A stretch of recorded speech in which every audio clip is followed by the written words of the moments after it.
Trump టారిఫ్ల నిర్ణయంతో భారత aqua రంగంపై పిడుగు పడినట్టయింది. ఇప్పటికే దిగుబడి పడిపోయి సరైన ధరలు లేక పీకల్లోతు కష్టాల్లో ఉన్న ఆక్వా రైతు మరింత కుదేలయ్యే పరిస్థితి ఏర్పడింది. భారత్పై ట్రంప్ విధించిన 25% సుంకాలు అమల్లోకి రావడం, అదనంగా మరో 25% బాదడం రొయ్యల సాగుపై తీవ్ర ప్రభావం చూపిస్తోంది.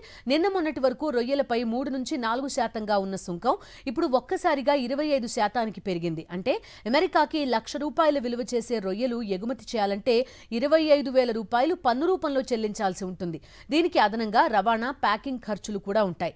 ఇవన్నీ కలిపితే రొయ్యల సాగు చేసే రైతులకు గిట్టుబాటు అయ్యేదేమీ ఉండదు. ఆంధ్రప్రదేశ్ నుంచి అమెరికాకు రొయ్యలు, సీ ఫుడ్ ఎక్కువగా ఎగుమతవుతూ ఉంటాయి. ట్రంప్ తీసుకున్న నిర్ణయం కారణంగా ఏపీ ఆక్వా రంగం మీద ఆధారపడి ఉన్న దాదాపు 8 లక్షల మంది రైతులు, అనుబంధ సంఘాల కార్మికులు ఇబ్బందుల్లో పడ్డారు. 2023-24లో $2.37 బిలియన్ విలువైన సీ ఫుడ్ ఎగుమతి జరిగింది. ఇందులో రొయ్యల వాటానే 76%. ఇప్పటికే రొయ్యల ధరలు తగ్గడంతో ఆక్వా రైతులు తీవ్ర ఇబ్బందులు పడుతున్నారు. ట్రంప్ నిర్ణయంతో ప్రాసెసింగ్ ప్లాంట్ల యజమానులు రైతులను దోచుకుంటున్నారని అన్నదాతలు ఆవేదన వ్యక్తం చేస్తున్నారు. అమెరికా అధ్యక్షుడు డొనాల్డ్ ట్రంప్ విధించిన 25% సుంకాల వల్ల ఆంధ్ర రాష్ట్రంలో ఉన్న ఆక్వా రంగం పూర్తిగా కుదిరైపోతా ఉన్నది.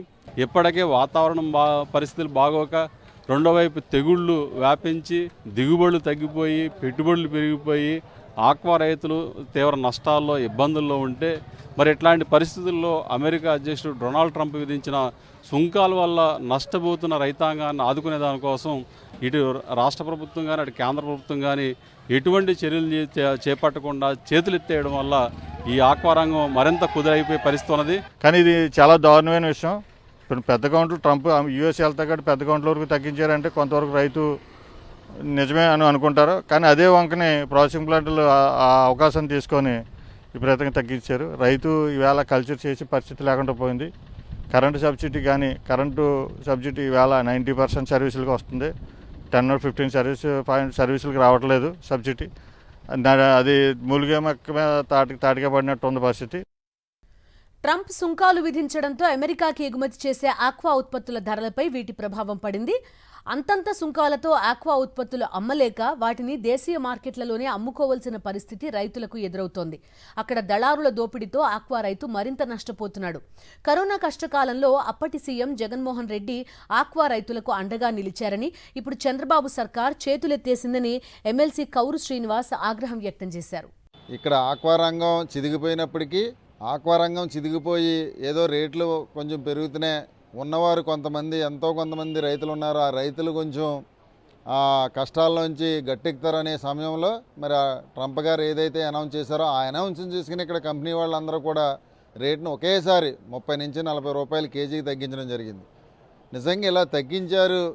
మరి అలా ఆక్వా రైతుల పరిస్థితి ఏంటని చెప్పేసి రైతులందరూ కూడా ఆందోళన చెందుతుండే మరి నిమ్మకి నీరెత్తినట్టు అటు ముఖ్యమంత్రి కానివ్వండి, అలాగే ఏదైతే డిప్యూటీ సీఎం గారు ఉన్నారో పవన్ కళ్యాణ్ గారు కానివ్వండి, మరి లోకేష్ గారు రకరకాల కబుర్లు చెప్తారు, ఆయన కానివ్వండి, లేకపోతే మంత్రులు కానివ్వండి, ఎమ్మెల్యేలు కానివ్వండి, ఎక్కడా కూడా ఒక స్పందన ఇవ్వకుండా మరి ఈ రైతులందరూ కూడా ఏ విధంగా నాశనం అయిపోయినా పర్వాలేదు, మనం దోచుకోవాల్సింది దోచుకోవటం, దాచుకోవాల్సింది దాచుకోవటం, రేపు మళ్ళీ ఎలక్షన్లో డబ్బు ఇచ్చి మనం గెలవాలన్న ఆలోచనతోటే ఈ కూటమి ప్రభుత్వం సంబంధించిన ముఖ్యమంత్రి దగ్గర నుంచి కింద స్థాయి వరకు ఆ విధంగానే పనిచేస్తున్నారు.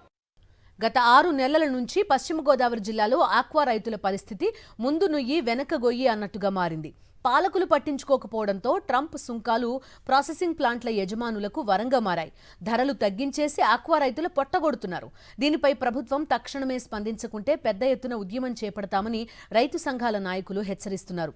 ఫీడ్ రేట్లు తగ్గకపోవడం, పండించిన పంటకు గిట్టుబాటు ధర లేకపోవడంతో తమకు క్రాప్ హాలిడేనే దిక్కని అన్నదాతలు ఆవేదన వ్యక్తం చేస్తున్నారు.